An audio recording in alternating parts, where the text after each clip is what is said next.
வடக்கின் அபிவிருத்தியினை நோக்கமாக கொண்டு ஆரம்பிக்கப்பட்ட வடக்கின் வசந்தம் திட்டத்தின் செயற்பாடுகள் இதுவரை பூரணப்படுத்தப்படவில்லை. யுத்தத்தினால் பாதிக்கப்பட்ட வடக்கு மாகாணத்தை மீள்கட்டி எழுப்பும் நோக்கில் கடந்த அரசாங்கத்தினால் ஆரம்பிக்கப்பட்ட திட்டமே வடக்கின் வசந்தமாகும். வடக்கின் வசந்தம் திட்டத்தின் கீழ் வவுனியாவில் நிர்மாணிக்கப்பட்ட தனியார் பஸ் தரிப்பிடம் இதுவரை மக்கள் பாவனைக்கு கையளிக்கப்படவில்லை. இதன் காரணமாக மக்கள் மழையிலும் வெயிலிலும் பஸ்ஸிற்காக காத்திருக்கின்றனர்.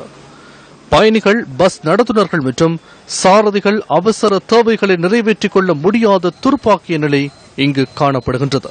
தனியார் போக்குவரத்து நிலையம், பஸ் நிலையம் கட்டப்பட்டும் திறக்கப்படாததால் மக்களும் பாதசாரிகளும் பெரிய சிரமப்படுவதோடு போக்குவரத்து வசதி பாதைகளில் வைத்து தனியார் போக்குவரத்து பஸ்கள் ஏற்றப்படுறபடியால் போக்குவரத்து வசதி சரியான செலவாகவும் அதால முதலாம் குறுக்குத்தெருவும் இரண்டாம் குறுக்குத்தெருவும் ஒரு வழி பாதையாக நடைமுறையில் உள்ளது. தனியார் பஸ் தரிப்பிடம் பல மில்லியன் ரூபாய் செலவில் நிர்மாணிக்கப்பட்டு 3 மாதங்கள் கடந்துள்ள நிலையிலும் இதுவரை மக்கள் பாவனைக்கு கையளிக்கப்படாமை மக்கள் மத்தியில் விசனத்தை ஏற்படுத்தியுள்ளது.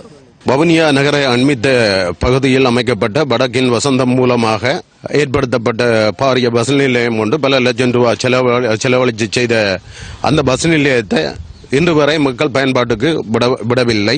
என்ன ஏது காரணம் என்று எங்களுக்கு தெரியவில்லை. போட்டியின் காரணமாகவோ பொறாமையின் காரணமாகவோ தெரியவில்லை. வடக்கின் வசந்தம் திட்டத்தின் கீழ் மக்களுக்கான பல்வேறு திட்டங்கள் முன்னெடுக்கப்பட்ட போதிலும் பல திட்டங்கள் இதுவரை முற்று பெறவில்லை.